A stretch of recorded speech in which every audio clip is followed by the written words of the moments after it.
हार की जीत कहानी। लेखक सुदर्शन।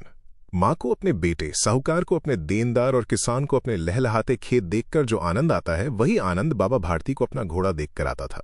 भगवत भजन से जो समय बचता वह घोड़े को अर्पण हो जाता। वो घोड़ा बड़ा सुंदर था, बड़ा बलवान। उसके जोड़ का घोड़ा सारे इलाके में न था। बाबा भारती उसे सुल्तान कहकर पुकारते, अपने हाथ से खरहरा करते, खुद दाना खिलाते और देख देखकर प्रसन्न होते थे। ऐसे लगन, ऐसे प्यार, ऐसे स्नेह से कोई सच्चा प्रेमी अपने प्यारे को भी न चाहता होगा। उन्होंने अपना सब कुछ छोड़ दिया था, रुपया, माल, असबाब, जमीन, यहां तक कि उन्हें नागरिक जीवन से भी घृणा थी। अब गांव से बाहर एक छोटे से मंदिर में रहते और भगवान का भजन करते थे, परंतु सुल्तान से बिछुड़ने की वेदना उनके लिए असह्य थी। मैं इसके बिना नहीं रह सकूंगा, उन्हें ऐसी भ्रांति सी हो गई थी। वे उसकी चाल पर लट्टू थे। कहते, ऐसे चलता है जैसे मोर घन घटा को देखकर नाच रहा हो। गांव के लोग इस प्रेम को देखकर चकित थे, कभी कभी कनखियों से इशारे भी करते थे, परंतु बाबा भारती को इसकी परवाह न थी। जब तक संध्या समय सुल्तान पर चढ़कर 8-10 मील का चक्कर न लगा लेते, उन्हें चैन न आता। खड्ग सिंह उस इलाके का प्रसिद्ध डाकू था। लोग उसका नाम सुनकर कांपते थे। होते होते सुल्तान की कीर्ति उसके कानों तक भी पहुंची। उसका हृदय उसे देखने के लिए अधीर हो उठा। वो एक दिन दोपहर के समय बाबा भारती के पास पहुंचा और नमस्कार करके बैठ गया। बाबा भारती ने पूछा, खड्ग सिंह, क्या हाल है? खड्ग सिंह ने सिर झुकाकर उत्तर दिया, आपकी दया है।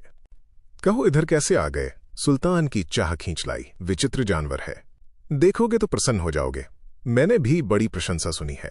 उसकी चाल तुम्हारा मन मोह लेगी।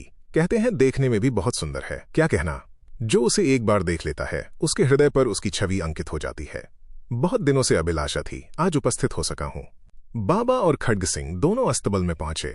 बाबा ने घोड़ा दिखाया घमंड से, खड्ग सिंह ने घोड़ा देखा आश्चर्य से। उसने सैकड़ों घोड़े देखे थे, परंतु ऐसा बांका घोड़ा उसकी आंखों से कभी न गुजरा था। सोचने लगा, भाग्य की बात है, ऐसा घोड़ा खड्ग सिंह के पास होना चाहिए था। इस साधु को ऐसी चीजों से क्या लाभ? कुछ देर तक आश्चर्य से चुपचाप खड़ा रहा। इसके पश्चात हृदय में हलचल होने लगी। बालकों किसी अधीरता से बोला, परंतु बाबाजी, इसकी चाल न देखी तो क्या? बाबा जी भी मनुष्य ही थे। अपनी वस्तु की प्रशंसा दूसरे के मुख से सुनने के लिए उनका हृदय अधीर हो गया। घोड़े को खोलकर बाहर लाए और उसकी पीठ पर हाथ फेरने लगे। एकाएक उचक्कर सवार हो गए। घोड़ा वायु वेग से उड़ने लगा। उसकी चाल देखकर, उसकी गति देखकर खड्ग सिंह के हृदय पर सांप लौट गया। वो डाकू था और जो वस्तु उसे पसंद आ जाए उस पर अपना अधिकार समझता था। उसके पास बाहुबल था और आदमी भी। जाते जाते उसने कहा, बाबा जी, मैं ये घोड़ा आपके पास न रहने दूंगा। बाबा भारती डर गए। अब उन्हें रात को नींद न आती थी। सारी रात अस्तबल की रखवाली में कटने लगी। प्रतिक्षण खड्ग सिंह का भय लगा रहता, परंतु कई मास बीत गए और वो न आया। यहां तक कि बाबा भारती कुछ लापरवाह हो गए और इस भय को स्वप्न के भय की नाई मिथ्या समझने लगे। संध्या का समय था। बाबा भारती सुल्तान की पीठ पर सवार होकर घूमने जा रहे थे। इस समय उनकी आंखों में चमक थी, मुख पर प्रसन्नता। कभी घोड़े के शरीर को देखते, कभी उसके रंग को, और मन में फूले न समाते थे। सहसा एक ओर से आवाज आई, ओ बाबा, इस कंगले की सुनते जाना। आवाज में करुणा थी। बाबा ने घोड़े को रोक लिया। देखा, एक अपाहिज वृक्ष की छाया में पड़ा कराह रहा है। बोले, क्यों, तुम्हें क्या कष्ट है? अपाहिज ने हाथ जोड़कर कहा, बाबा, मैं दुखियारा हूं, मुझ पर दया करो। रामावाला यहां से 3 मील है, मुझे वहां जाना है। घोड़े पर चढ़ा लो, परमात्मा भला करेगा। वहां तुम्हारा कौन है? दुर्गादत्त वैद्य का नाम आपने सुना होगा। मैं उनका सौतेला भाई हूं। बाबा भारती ने घोड़े से उतरकर अपाहिज को घोड़े पर सवार किया और स्वयं उसकी लगाम पकड़कर धीरे धीरे चलने लगे। सहसा उन्हें एक झटका सा लगा और लगाम हाथ से छूट गई। उनके आश्चर्य का ठिकाना न रहा जब उन्होंने देखा कि अपाहिज घोड़े की पीठ पर तनकर बैठा और घोड़े को दौड़ाए लिए जा रहा है। उनके मुख से भय, विस्मय और निराशा से मिली हुई चीख निकल गई। वो अपाहिज डाकू खड्ग सिंह था। बाबा भारती कुछ देर तक चुप रहे और कुछ समय पश्चात कुछ निश्चय करके पूरे बल से चिल्लाकर बोले, जरा ठहर जाओ। खड्ग सिंह ने ये आवाज सुनकर घोड़ा रोक लिया और उसकी गर्दन पर प्यार से हाथ फेरते हुए कहा, बाबाजी, ये घोड़ा अब न दूंगा, परंतु एक बात सुनते जाओ। खड्ग सिंह ठहर गया। बाबा भारती ने निकट जाकर उसकी ओर ऐसी आंखों से देखा जैसे बकरा कसाई की ओर देखता है और कहा, यह घोड़ा तुम्हारा हो चुका है। मैं तुमसे इसे वापस करने के लिए न कहूंगा, परंतु खड्ग सिंह, केवल एक प्रार्थना करता हूं, इसे अस्वीकार न करना, नहीं तो मेरा दिल टूट जाएगा। बाबा जी, आज्ञा कीजिए, मैं आपका दास हूं, केवल ये घोड़ा न दूंगा। अब घोड़े का नाम ना लो। मैं तुमसे इस विषय में कुछ न कहूंगा। मेरी प्रार्थना केवल ये है कि इस घटना को किसी के सामने प्रकट न करना। खड्ग सिंह का मुंह आश्चर्य से खुला रह गया। उसका विचार था कि उसे घोड़े को लेकर यहां से भागना पड़ेगा, परंतु बाबा भारती ने स्वयं उसे कहा कि इस घटना को किसी के सामने प्रकट न करना। इससे क्या प्रयोजन सिद्ध हो सकता है? खड्ग सिंह ने बहुत सोचा।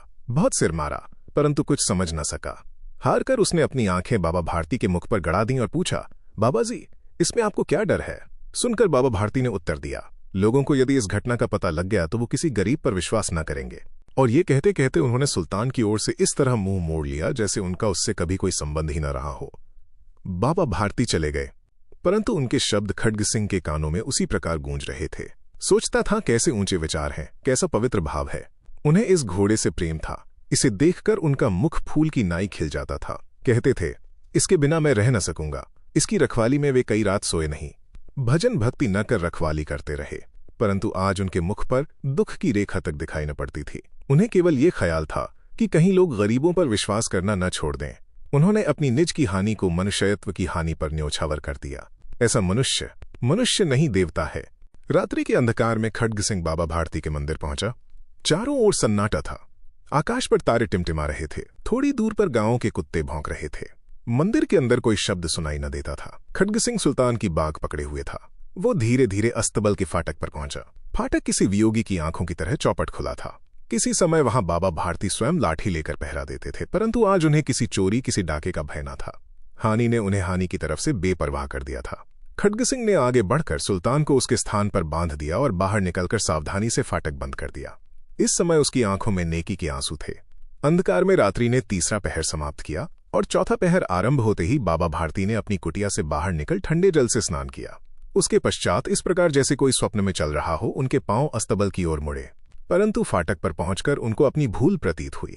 साथ ही घोर निराशा ने पांवों को मन भर का भारी बना दिया।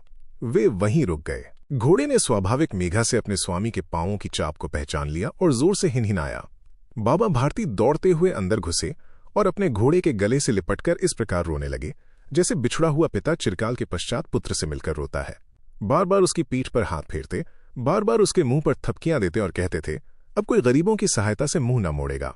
थोड़ी देर के बाद जब वो अस्तबल से बाहर निकले तो उनकी आंखों से आंसू बह रहे थे। ये आंसू उसी भूमि पर ठीक उसी जगह गिर रहे थे जहां बाहर निकलने के बाद खड्ग सिंह खड़ा रोया था। दोनों के आंसुओं का उसी भूमि की मिट्टी पर परस्पर मिलाप हो गया।